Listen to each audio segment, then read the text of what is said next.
Martial World Teyvat Chapter 1c. I explained before nodding at that blade.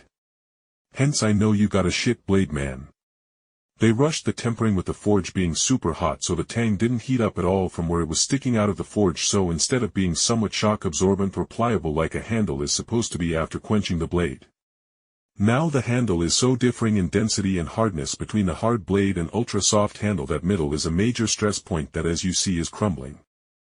I explained, and the guard gaped at me before his face violently twitched and he chuckled menacingly under his breath. Those bastard smiths of the Ling clan. They said we have just been too hard on the blades and that the metal we have been selling them has been impure. The guard snarled under his breath and I couldn't help but snicker, making his eyes angrily snap to me for laughing, but I held up a hand and said wryly, "Actually, they weren't wrong. The metal is in fact shit.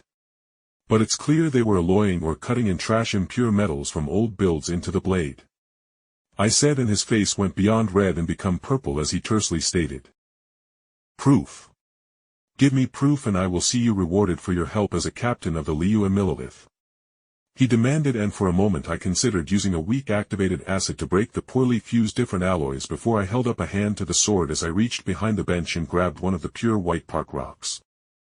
When the clearly pissed guard handed over his sword, but obviously with some reluctance, I flinched at the stupidly dense weight of the sword that was proof of how this world ran on its own material logic, as the metal of this sword, even if I didn't recognize the metal used, was stupidly heavy. Either way, the spark and grind test was a good way to point out the differing metals, so as I struck the blade in two separate spots with the smooth river rock, the guard's face twitched seeing sparks fly off on certain spots, and likewise on one spot the very blade chipped. And when you inspected the chipped off part, you could tell the interior metal had different waves in the metal compared to the actual blade, which made it easily break apart.